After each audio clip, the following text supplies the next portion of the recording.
আজকের এই বিশ্লেষণে সবাইকে স্বাগত। আজকে আমরা সনস্টোনের বেশ কৌতূহলোদ্দীপক এবং গুপ্ত কিছু তত্ত্ব নিয়ে আলোচনা করতে যাচ্ছি। ক্ষমতা, রাজনীতি আর এই সব কিছুর পেছনে থাকা অতি প্রাকৃত শক্তির যে সমীকরণ তিনি তুলে ধরেছেন সেটা সত্যিই বেশ চমকপ্রদ। কোনো রকম পক্ষ না নিয়ে একদম নিরপেক্ষভাবে আজ আমরা এই রহস্যময় বিষয়গুলোর গভীরে ডুব দেব। তো চলুন শুরু করা যাক।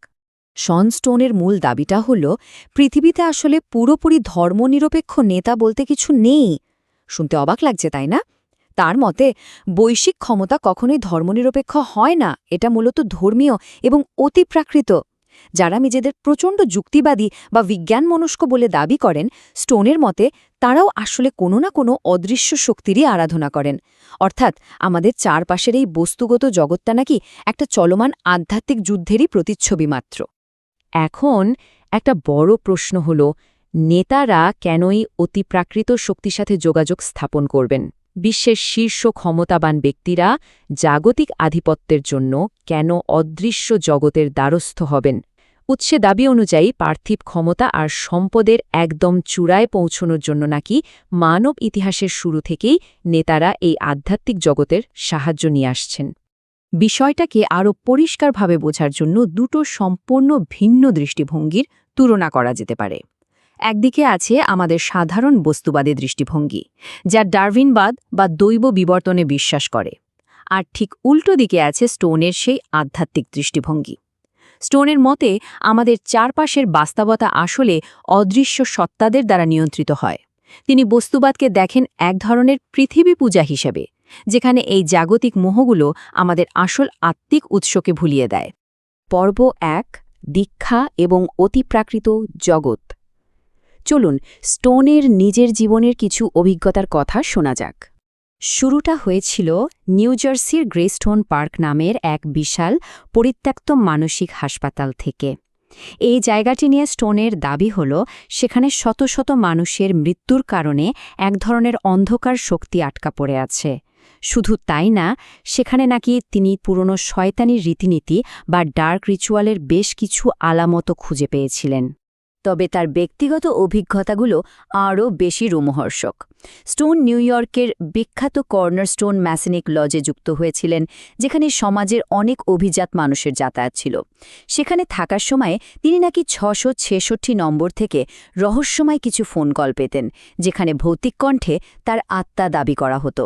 আর সবচেয়ে মর্মান্তিক ব্যাপারটা ঘটে তার দাদির মৃত্যুর ঠিক আগে।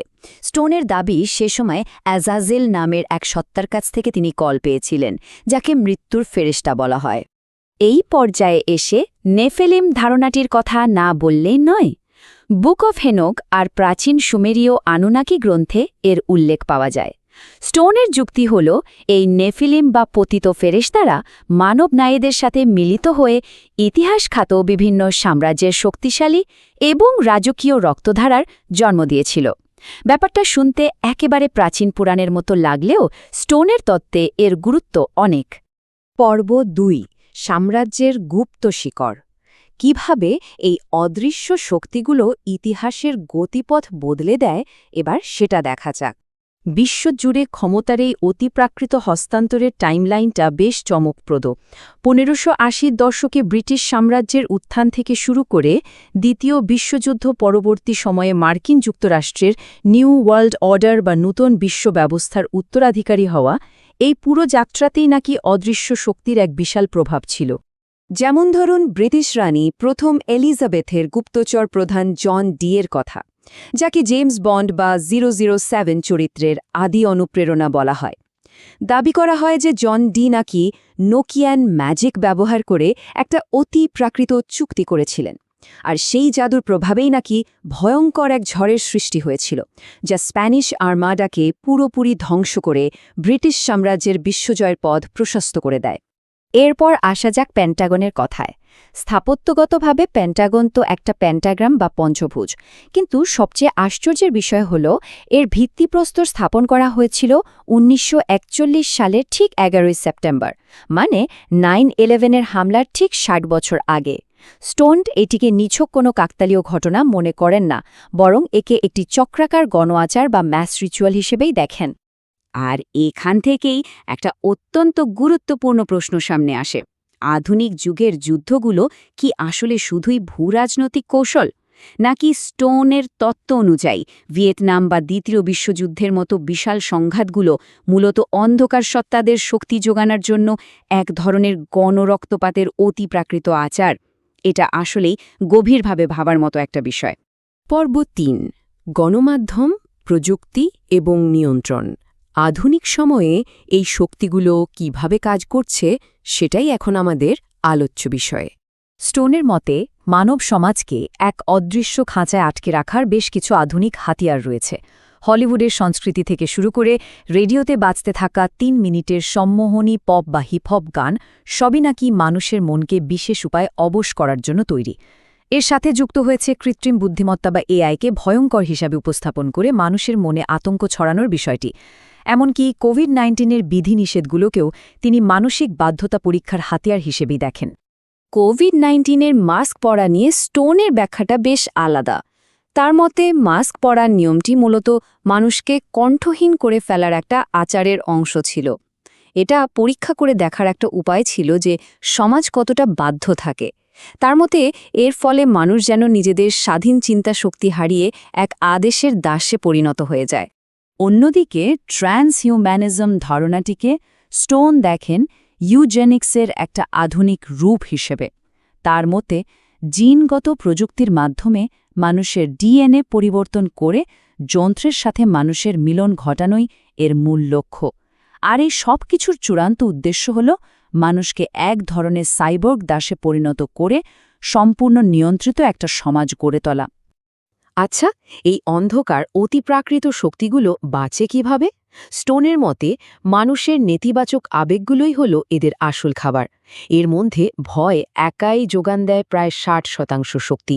বাকিটা আসে ঘৃণা, ট্রমা আর বস্তুবাদ থেকে। সমাজে যত বেশি ভয় আর আতঙ্ক ছড়ানো যায়, এই শক্তিগুলো ঠিক ততটাই পুষ্ট হতে থাকে।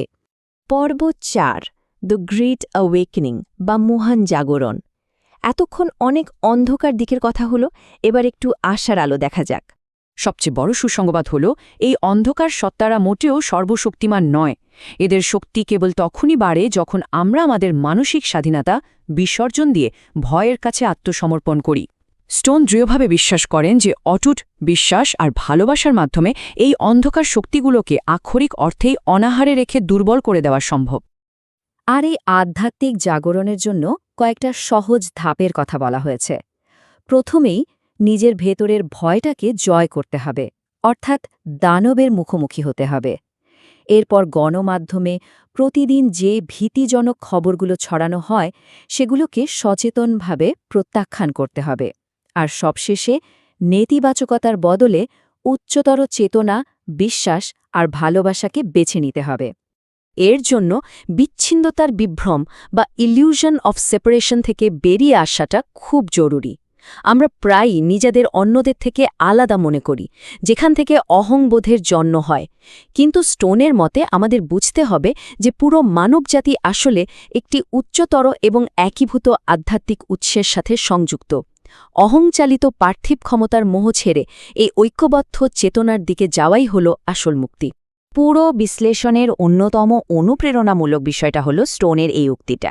তিনি বলেছেন, সুখবর হল আমরা যদি তাদের ক্ষমতা না দিই তবে তাদের কোনো ক্ষমতাই নেই, যদি না আমরা তাদের আমাদের ভয়ের খোরাক যোগাই।